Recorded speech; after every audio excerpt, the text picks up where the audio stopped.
What's going on, everybody out there? My name is Jakejames Lugo, and welcome to the channel. Now, you guys know every once in a while I like handing out a good ass whooping, and what better way to do that than with some fighting games? So the game we're going to talk about today is Capcom vs. SNK, something that was really popular back in the early 2000s. But as opposed to just reviewing this game, we're actually going to go to war. So in the comment section down below, I want you guys to choose which side. You're either Capcom side or SNK side. There is no indecision, there is no gray area. You either choose a side or forever you shall be damned. I already know what side I'm choosing. Yeah, you guys know exactly what this means. So I'm ready. Hey-ya, bitch! Let's get this started. This is Capcom vs. SNK 2. Feel the intensity when power and technique collide. Crush the competition. A battle beyond your imagination. Let the martial arts madness begin. 2001 is the year we make contact. Welcome to the revolution. Capcom vs. SNK 2 is the second crossover between the two major fighting game companies of the 90s. The first game was developed by Capcom and was on the PS1, while other sequels and spin-offs were made for different platforms afterwards. When Capcom vs. SNK 2 released on the PlayStation 2 in 2001, it was a major event for fans of fighting games, even if you weren't into the competitive scene. There's an updated version of this on the original Xbox, which is similar, but the one I'm looking at here is the one for the PS2, the version that I played the most. Each company brings with them many legendary characters from their respective fighting game franchises, with Capcom having an ensemble of Street Fighter characters and SNK having the King of Fighters cast. But the game goes beyond just these two franchises and adds in other faces from games fans might know, including people from Rival Schools, Samurai Showdown, Darkstalkers, and even Mark of the Wolves. It's a big celebration of everything that fans loved about these two companies, along with plenty of fan service and flair to go with it. While there's a light story here in some spots, it's nothing too important or fleshed out. All that matters is that the fighters from all around the world from these different series are coming together to see who is the best at what they do. Whether you're a fan of Capcom or SNK, chances are you're going to be deep in the excitement that this Versus game has to offer. Now, there's over 48 different characters featured in this game, and the majority of them are from both the Street Fighter and the King of Fighters series. However, that doesn't go to say that the entire roster is just made up of those two franchises. We do get a couple other faces from various different Capcom and SNK games, and it adds a little variety into the mix. That being said, however, I do have to mention that some of the visuals and the sprite quality for a few different characters isn't the same as other characters, or at least the majority of the roster. Personally, for me, I wish that they actually had their sprites redrawn rather than copy and pasted. I know that was a way to save resources and save time back in the day. However, they stick out like a sore thumb, and they're not really up to the same type of quality compared to other characters on the roster. They just are so much out of place. That being said, however, I do have to compliment the backgrounds in this game. I feel like the stages look pretty damn cool. They have a blending of both 2D animation and 2D sprite work, as well as also 3D animation and a little bit of like CG elements that are kind of scattered throughout the backgrounds. However, for me personally, as a fan of fighting games, I would have loved to see some iconic locations make an appearance in this game. It kind of sucks not to see, like, some of the older Street Fighter stages or any of the iconic KOF stages and see how those two worlds could actually mix up. What we get here instead is that we get these generic stages that have elements from both different franchises, or at least both different companies in their respective games, and that is kind of cool. You get to see little cameos and little things here and there. However, for a fan like me, I still would have loved to see the KOF characters appear in the Street Fighter levels, or the Street Fighter characters appear in the KOF levels. That would have added a whole level of dimension of like fan service, and something that I think a lot of people would have really loved. One thing I do have to compliment in this game is the soundtrack. The music in here is fantastic. It is unfortunate though, however, that we don't get any iconic music from any of the respective games like Street Fighter or KOF. That is a bummer. However, even then, we still get a bunch of original tracks that are really freaking good to listen to. It still would have been nice to see like reimaginings of like Ryu's theme or Chun-Li's theme or any of the other themes that we got from some of the later King of Fighters games, but still, what we got here is still fantastic.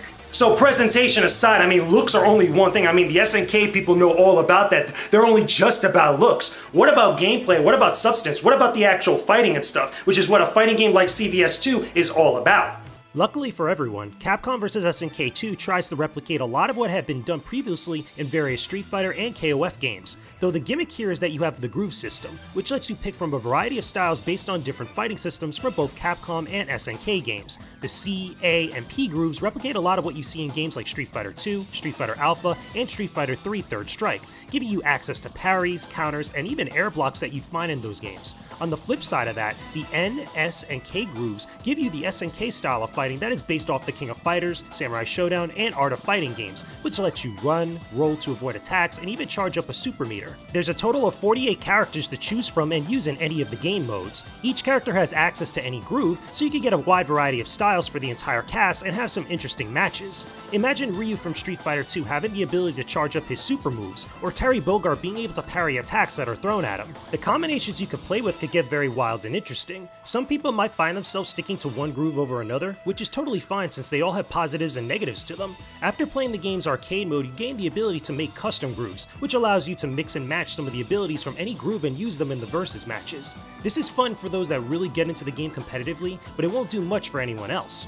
The fights themselves can be done in 3 ways: ratio match, 3-on-3, and single battles. Ratio matches lets you assign a strength to different characters, which boosts both their health and their damage outputs, and lets you try out some handicap matches with teams. Any character can be made into a tank, but that also means that you can't choose a full team of 3 if you do so. 3-on-3 battles are standard KOF style matches, where you make a team of 3 characters and take on another team of 3 characters. And finally, there's single battles, which replicate a standard Street Fighter S type of fight.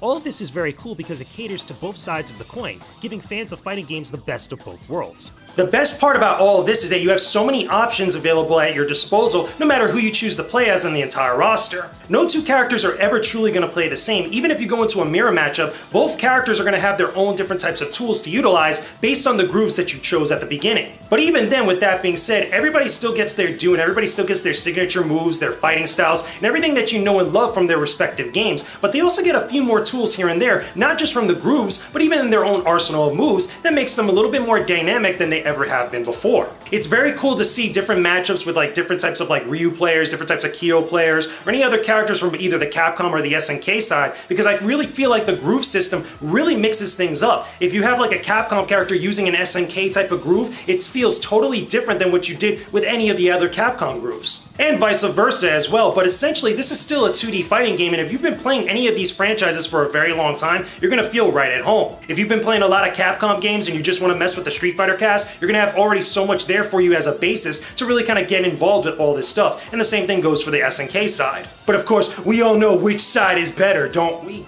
I also do want to say that the ratio matches and the 3-on-3 matches are pretty damn fun. I will say that I enjoy the 3-on-3 matches a little bit better. That's a little bit more traditional SNK side of things. But the ratio matches, if you just want to set up handicap matches or you just want to use your one main character and get like 3 other characters on the other side, that's pretty damn cool that you at least have the option to do so. Or you can even things out and actually mess around with see what types of matchups you can actually get. And with most fighting games of that era, it is a lot more fun to play with other people and local multiplayer as opposed to just going solo. But there is a few things here and there that you could actually dive into if you're just going to be playing this game alone, but they are pretty shallow at best. Now, the single-player content in Capcom vs. SNK 2 is what you might expect from a game like this. Unlike fighting games released on later platforms, much of the solo content is pretty slim here. The arcade mode has you going through a number of fights to reach a high score, with some quick cutscenes that unlock a few bonus fights against mini-bosses and final boss characters. Depending on how well you do in arcade mode, you can reach a special battle against any of the boss characters from the Capcom or SNK franchises, including guys like Akuma, Rugal, M. Bison, and even a demon version of Ayori Yagami. Doing very well in arcade mode lets you get into a crazy hard battle against either Shin Akuma or Ultimate Rugal, which are not easy whatsoever. These are traditional final bosses that will destroy you if you blink, leading to many failures and moments where the game mocks you.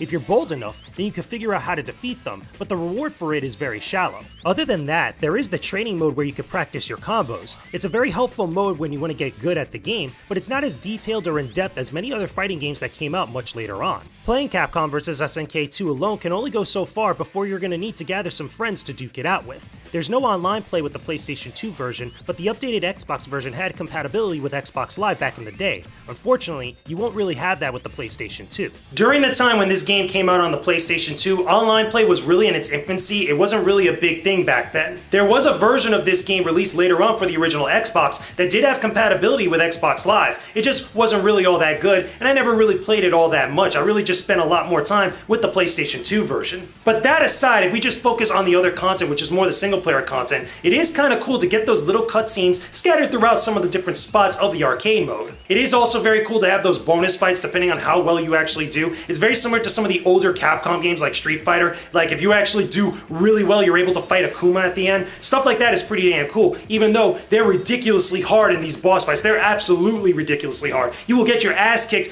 guaranteed in the first couple of times that you actually face them. That being said, however, I would have loved to see different story beats that are exclusive to either the Capcom or the SNK side, depending on which actual team or which majority of characters you play as when going into the arcade mode. To me, that would have been really awesome. It would have really played up to the idea of like two opposing worlds colliding like that, which is very similar to what you get in some collaborations now between companies. But back then, this game would have really benefited from that. Unfortunately, however, the game doesn't really focus too much on story. It's kind of just there as an accent and a compliment. There is no reason or real kind of like, logic to these characters coming together other than actually just beating the crap out of each other and kind of causing fanboys and fangirls to clash with each other in the comment sections. So besides everything else that we've mentioned, let's take a look at some of the extra content that's in Capcom vs. SNK 2. Even if we really can't even call it that. By the way, did you choose a side yet? Did you choose the right side? Unfortunately, there's little to no extras in Capcom vs. SNK 2. When you beat the arcade mode, you gain access to a few extra things, but they're very short-lived. You can make custom grooves, gain the ability to play as Shin Akuma in Ultimate Regal, and even have a color edit mode that could give you some custom looks for the entire roster. This could be neat, but the color editing is very primitive, only allowing you to change up certain layers of character sprites. Even with this being done, some characters don't always look that great, since the sprites are pulled directly from older games. Messing around with them even further might actually make them look worse. Beyond this though, there's nothing else. I really wish there was a gallery with some artwork for both the Capcom and SNK franchises featured in here. It would have been a really great bonus for fans of the genre. A lot of the promotional material for the game's release would have also been really cool to see as unlockables, or even some demos of the original games that some of these characters come from. Imagine playing the game and being able to unlock Super Street Fighter 2 Turbo or the King of Fighters 98 just for completing it with either the Capcom or SNK side. It feels like there was a very big missed opportunity here. Even though some fans might be satisfied with what's here already, I'm not all that satisfied and wish that there was a little bit more. It would have been really awesome to have a bonus extra gallery mode where I could look at some of the artwork or any of the promotional material for the game. That would have been a really cool reward for playing all the different modes or doing certain things in the game. I know that Capcom and SNK started doing that with some of their later games that came after this era, but back then that wasn't really the focus. It was really more about playing the game, utilizing the characters, getting together with some of your friends to play the game. That was really more of the actual pull for playing something like this, not really about getting rewards here and there. And even then, I know some people out there would say that both the groove edit mode as well as the color edit mode are really the rewards that you get for playing the game, but for someone like me, I didn't really spend a lot of time with those modes, even though I know there are people out there that really dig that type of stuff. So do I think Capcom vs. SNK 2 is a really great fighting game and it's something that all fighting game fans should really play? Personally, for me, if you love versus games, if you love ensemble casts, if you love something that's a little bit much more fun than it is serious, Capcom vs. SNK 2 has a lot to offer. The game doesn't have a lot of modes and it doesn't have a lot of extras to really sink your teeth into, but it does get the fundamentals right about a fighting game. That's having a bunch of different fun characters, having a great fighting system, and having multiplayer that is really awesome to play again and again. No matter which side of the coin that you're on, whether you're a Capcom fan or an SNK fan, there's something here for you and there's something that you're definitely going to appreciate, whether it's fan service, great fighting, or just overall a great sense of style. So there you go, guys. Those are my thoughts on Capcom vs. SNK 2 for the PlayStation 2. It's a great game for those that love fighting games or that's a fan of either Capcom or SNK, even though it could have benefited from a few things here and there to make the package overall better. Still though, I hope you guys chose a side in the comment section down below. Make sure you guys chose the right side, the Capcom side, if you know what I'm saying, you bunch of SNK mooks. Either way, hope you all enjoyed this video review and I will talk to you guys again real soon. Thank you very much for checking out this video review, everyone. I really hope you enjoyed it. Make sure you guys subscribe to the channel and check out the links I have here on the side to some more videos I have that I know you're really gonna love. And don't forget to check out my Patreon page for exclusive content and early access to new videos I post up here on YouTube. There's a lot of great content I know you're gonna love. I will talk to all of you guys again very soon. Peace out and stay epic, everybody.